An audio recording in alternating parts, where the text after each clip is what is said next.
তারেক রহমানকে কিন্তু জিনে ধরেছে। আওয়ামী লীগ যারা নিষিদ্ধ করছে আমি তাদের নিয়ে চিন্তিত। আওয়ামী লীগ নিষিদ্ধ, আওয়ামী লীগকে আমি থোড়াই চিন্তিত, কারণ আওয়ামী লীগ ফিরে আসবে আরো বিপুল শক্তিতে ফিরে আসবে। কিভাবে দেখছেন আপনার বর্ণনা অনুযায়ী?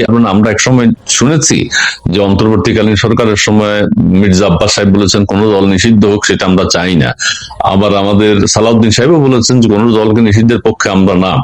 তো তারা কি তাদের কথা থেকে ফিরে গেছেন এখন? জি, তারা আমাদের বা আপনাদের কবে কথা দিয়েছিল আওয়ামী লীগ নিষিদ্ধ করবে না?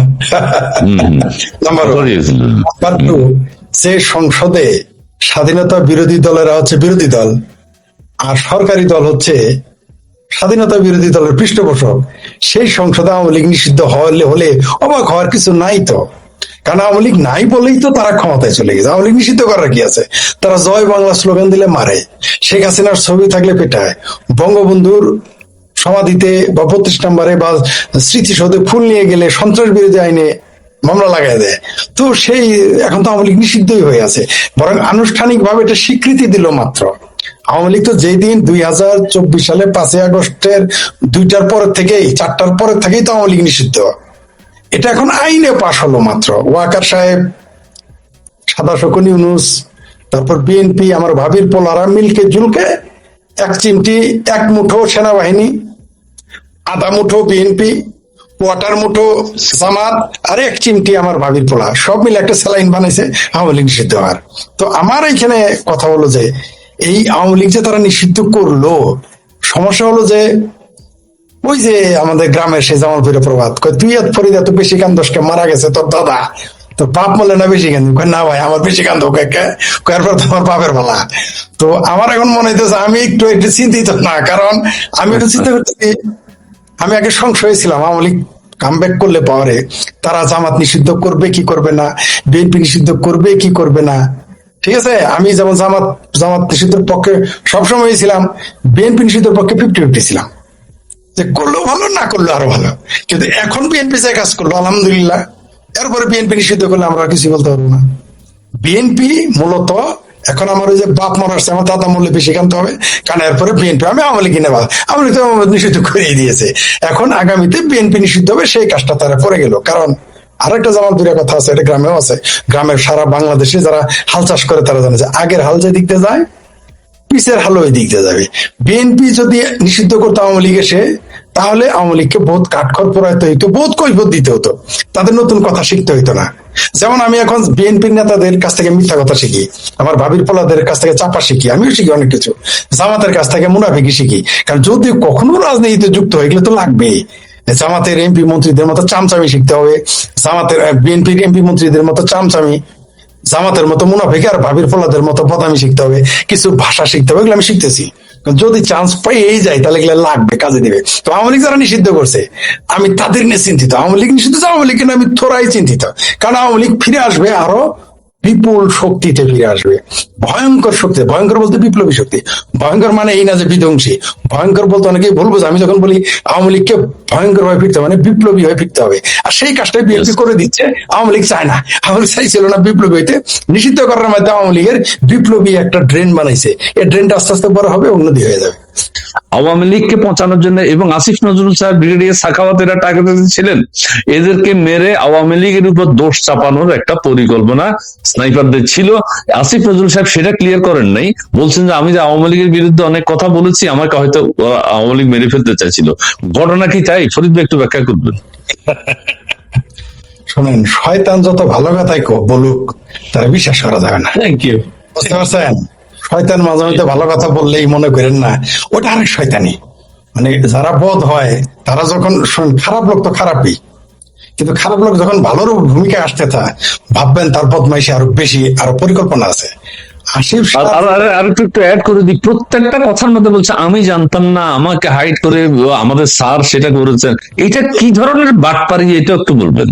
শোনেন, আমি ওই তত্ত্বাবধায়ক সরকার তথাকথিত 3 টার্ম গভর্নমেন্ট থাকতে বলেছিলাম, যেদিন এরা ক্ষমতায় থাকবে না এরা একটা একটা করে ইউনুসের পিস ছেড়ে দিবে এবং বলবে যে তারা কিছুই জানে না। বুঝতে পারছেন, এটা তো স্বাভাবিক, কারণ এরা হচ্ছে সবসময় সুবিধাবাদী। এরা কখন জানে ঘাতক দালাল নির্মূল কমিটির যখন লোক বেশি হয় তখন তার পাশে থাকে, যখন যেখানে লোক বেশি সেখানে থাকে, আবার গাদ্দারিও করে। কয়দিন পরে কি বলবে জানেন? বলবে যে আমি তো ইউনুসের চিনি না, সে তো শুধু এটাও বলবে যে আজকে আপনি ডক্টর ইউনূসকে জেলে উঠান, এই এই আসিফ স্যার কি বলবে জানেন? বলে আমি তো কিচ্ছু জানতাম না, এই লোক আমাদের সাইন করে নিয়ে গেছে জোর করে, যদিও কিছু বলে আমাদের ফাইল পাঠাইতো আর সাইন করতো সাদা কাগজে, এগুলো বলা শুরু করবে। কারণ এরা হচ্ছে সুবিধাবাদী এবং ভীতু। এরা শোনেন, চোর ডাকাত বদমাইশেরা তাদের যা করে তা কিন্তু তাদের উপরে স্থির থাকে। এরা হচ্ছে সুশীল সভ্য, সুশীল চোর ডাকাত বদমাইশ, সুশীল চোর ডাকাত বদমাইশেরা কথার উপরে স্থির থাকে না। তাই এক এক সময় এক এক কথা বলবে, নিজে মনে করতেছে এগুলো বললেই ইউনূস সাহেব আপনি হইলেন হেডমাস্টার, আমি হইলাম টিচার, আমি কিছু জানি না। এটা হইল, এটা হয় না, এটা হয়, এটা কেউ মেনে নেওয়া যাবে? এটা বললেই হবে? একজন টিচার জানবে না হেড টিচার কি করে, বা টিচার কি করে সেখানে জানবে না যিনি হেড টিচার? এগুলো বদমাইশি, নিজের গা বাঁচানোর জন্য, নিজের পিঠ বাঁচানোর জন্য। এবং দেখলেন তো যে 100 কোটি টাকার দুর্নীতির কেস, তাকে দুদকে ডাকতেছে। তিনি কিছু বলেছেন, আল্লাহ খালেদ আমি যদি ক্ষমতা, আল্লাহ আমি যদি দেশ সেবার সুযোগ পাইতাম তবে দেশের কিভাবে বাস দিতাম, তিনি তো এখন বুঝাই দিয়েছেন আমাদের। তো এগুলো বলে আমাদেরকে কি পাগল পাওয়া গেছে? বাংলাদেশের জনগণ কি উন্মত পাওয়া গেছে? এরা কিছুই বুঝে না। যদি আসিফ স্যার মনে করে এরা কিচ্ছু বুঝে না, তাহলে তিনি বোকার স্বর্গে বাস করতেছেন। এখনই কিন্তু তার মুখ থেকে কত কথা বের হইতেছে। রিমান্ডে তো নেই নাই, পাবলিকের সামনে তো পরেই নাই। শুধু সেনাবাহিনী চলে যাক, তারপরে দেখেন রাস্তাঘাটে বাড়াইতে পারবে, পাবলিক এদের জুতা মেরে এদের গাল লাল করে দিবে। সেনাবাহিনীকে শুধু বেড়াকে ফিরে যেতে দেন, আওয়ামী লীগ তো নিষিদ্ধই, এখন তার দোষাইতে পারবে না আওয়ামী লীগ আছে। শুধু এদের সেনাবাহিনী সরিয়ে দিয়ে মাঠে নামতে বলেন, দুধ কা দুধ পানি কা পানি হয়ে যাবে। এরকম আসিফ সাররা যে বদমাইশ হয় এটা আমরা জানি। তবে 2024-এর 5ই আগস্ট না আসলে জানতাম না যে রাজনীতিবিদদের বদলে যদি আমরা তথাকথিত বুদ্ধিজীবীদের আনি তাহলে দেশ আরো রসাতলে যায়। এটা আমরা জানতে পারি, আমাদের এক্সপেরিমেন্টটা ভালোই হয়ে গেল। এখন আসিফ নজরুল সাহেব এখন কিন্তু অন্তর্বর্তী সরকারকে ওন করছেন। আমি বিবিসিটা খুব মনোযোগ দিয়ে শুনেছি, ওন করছে না কিন্তু, সে সরে গেল। এখন বলে আমি কিছু জানি না। আরে ব্রিগেডিয়ার সাখাওয়াত বলছে আমি কিছু জানি না, আমি ছিলাম শুধু। কয়দিন পরে ইউনূসও বলবো আমিও কিছু জানি না, ওটা স্বপ্নে ওটাই ছিলাম, উপদেষ্টা ছিলাম। কয়দিন পরে ইউনূসও না করবে, ইউনুসেফ বলবো। আচ্ছা, এবার আমি আরেকটা জনগুরুত্বপূর্ণ বিষয় সংসদে উপস্থাপন করতে চাই মাননীয় সদস্যবৃন্দ, সেটি হচ্ছে আমি স্পিকার আর কি। জি, মাননীয় সংসদ সদস্য, আপনার জেলা কোনটা? জামালপুর জেলার জিন্দাপীর, জামালপুর জেলার জিন্দাপীর শেখ ফরিদ, আপনার কাছে জানতে চাই, শিশু মুক্তিযোদ্ধা তারেক রহমান এবং আরাফাত রহমান এবং বেগম খালেদা জিয়াকে মুক্তিযোদ্ধা হিসেবে ঘোষণার যে প্রস্তাব উত্থাপিত হইল গাজীপুর 1 আসনের সংসদ সদস্য, এই বিষয়ে আপনি 3 মিনিট একটু বলবেন, জি প্লিজ। সময় বরাদ্দ 3 মিনিট। ধন্যবাদ মাননীয় স্পিকার। 3 মিনিট সময়, আমরা তো জামালপুরে মানুষ, দুর্বল মানুষ, 3 মিনিট সময় দিলেন, কিছু করার নাই, তাহলে অভ্যাস করে প্র্যাকটিস করে। শোনেন, প্রথমে আমাদের একজন দর্শক কিন্তু এখানে লিখেছে যে তারেক রহমানকে জিনে ধরেছে বলেছে। আসলে তারেক রহমানকে জিনে ধরে নাই, পুরো সংসদের জিন পরিয়ে ধরে ফেলেছে, যার জন্য। আর এই যে তেল দেওয়া শুরু করেছে ভাই, এই যে খালেদা জিয়ার প্রথম মুক্তিযোদ্ধা, তারপর তারেক রহমানকে আর কোকোকে শিশু মুক্তিযোদ্ধা, বরং আল্লাহ বাঁচাইছে বলে নাই যে জাইমা রহমানকে মুক্তিযোদ্ধা হিসেবে স্বীকৃতি দিতে হবে, স্বপ্নের ভ্রূণ হিসেবে রাখতে হবে জাইমা রহমানকে। এটা আলহামদুলিল্লাহ বলেন, এটা এখনো চাই নাই। কয়দিন পরে দেখবেন যে আরো কিছু বলতে পারে, এরা বলতে পারে যে ফাতেমা আছে না, খালেদা জিয়া যে কাজের মহিলা হিসেবে সহকারী মুক্তিযোদ্ধা হিসেবে অথবা সহকারী স্বাধীনতার ঘোষক হিসেবে, বরং খালেদা জিয়াকে সহকারী ঘোষক ঘোষণা করে নাই, এটাই তো খবর। তাকে 2টা পুরস্কার দাবি করে নাই, একই সাথে তিনি মুক্তিযোদ্ধা, একই সাথে সহকারী মুক্তিযুদ্ধের ঘোষক, এই দাবি করে নাই বলে আলহামদুলিল্লাহ পাঠ করেন। সবচেয়ে হাস্যকর কি জানেন, আমি আপনাকে শুরু থেকে আপনাকে কিন্তু বলছি যে আমি কিন্তু এখন বাংলাদেশের সংসদ সরকারি মুসলেকা সরকারের এমপি মন্ত্রীদেরকে মুখস্থ করতেছি যে কিভাবে চামচামি করতে হবে ক্ষমতায় গেলে।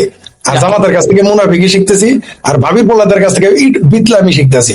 তো এইগুলো এত তেল, আপনারা বলেন বাংলাদেশের তেল সংকট, আমি তো সংসদে তেল আর তেল সংসদে তেলের বন্যায় ভাসে যাইতেছে।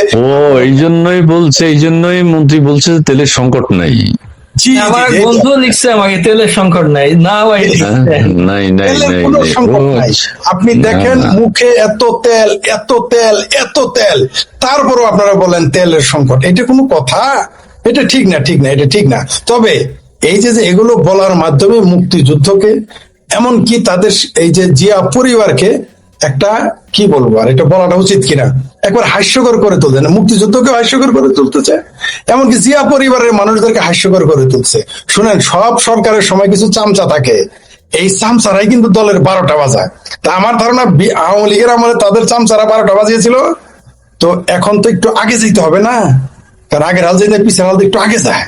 তো এরা এখন বিএনপি কে 14টা বাজানোর প্ল্যানে আছে, তাই এই সমস্ত আবল তাবল বয়ান দিতেছে আর আওয়ামী লীগ নিষিদ্ধ করেছে। এটা তাদের স্বভাব, এটা করবেই, কারণ আমাদের বাংলাদেশে জানে যে যোগ্যতা চাইতে সামসামি আর তেলামির হলো কত বেশি, তার জন্য এগুলো তারা বলে। আর আমাদের অভ্যাসটা যায় নাই, আমাদের অভ্যাস, এটা আমাদের বাঙালিদের একটু অভ্যাসও আছে সামসামি করার। তো এই সামসামির ফল বাংলাদেশটাকে পেছন দিকে নিয়ে যাবে এবং